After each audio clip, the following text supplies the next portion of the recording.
Today, it's a pleasure for me to introduce a man with a plan, a proven leader with a vision for reducing our nation's dependence on foreign energy, a true patriot, a visionary, and an experienced leader, the next President of the United States, John McCain.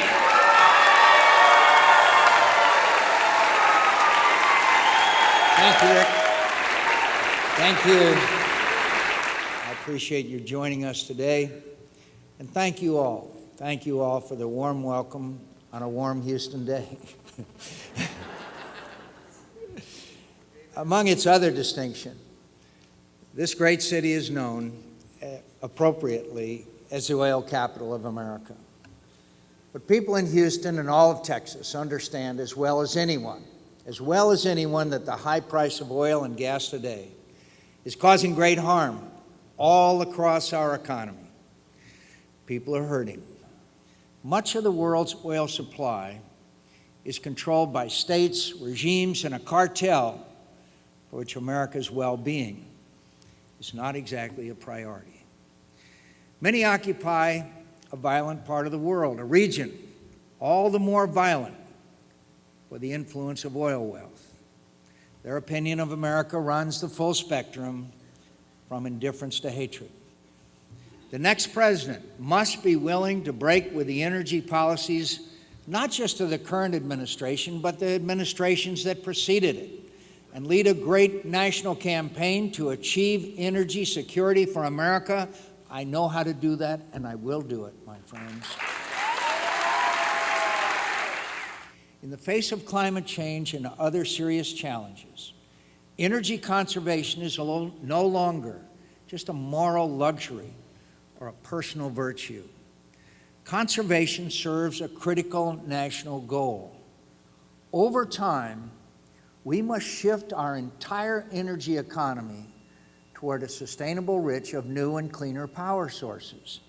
This will include some we use already, such as wind, solar, biofuels, and other sources yet to be invented. It will include a variety of new automotive and fuel technologies, clean-burning coal and nuclear energy. Quite rightly, I believe, we confer a special status on some areas of our country that are best left undisturbed. When America set aside the Arctic National Wildlife Refuge, we called it a refuge for a reason. But the stakes are high for our citizens and for our economy. And with gasoline running at more than $4 a barrel, a gallon, I wish the good old days. $4 a gallon. Many do not have the luxury of waiting on the far-off plans of futurists and politicians. We have proven oil reserves of at least 21 billion barrels in the United States. But a broad federal moratorium stands in the way of energy exploration and production. And I believe it is time for the federal government to lift these restrictions and to put our own reserves to use.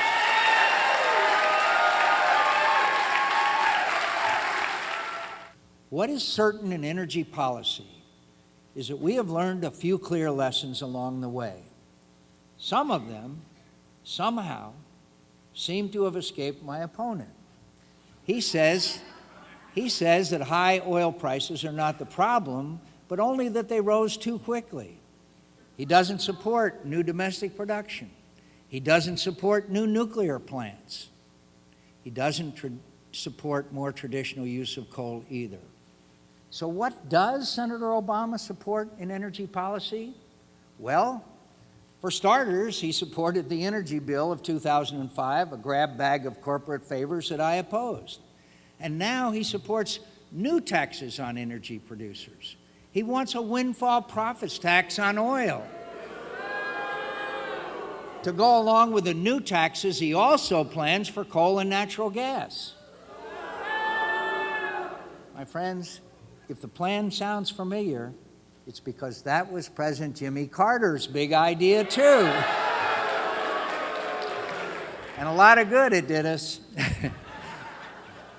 Now as then, All a windfall profits tax will accomplish is to increase our dependence on foreign oil and hinder exactly the kind of domestic exploration and production we need.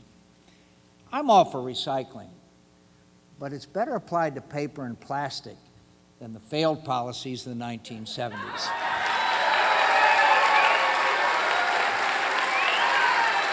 America's most vital interests call us to the mission of energy security, and so does our sense of honor.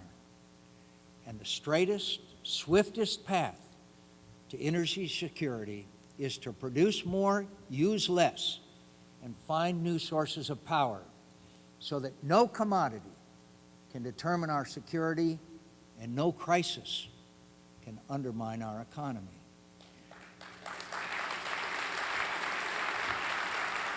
This will require great ingenuity and resolve of the American people, and these are not in short supply. Americans like to say that there's no problem we can't solve, however complicated, and no obstacle we cannot overcome if we meet it together.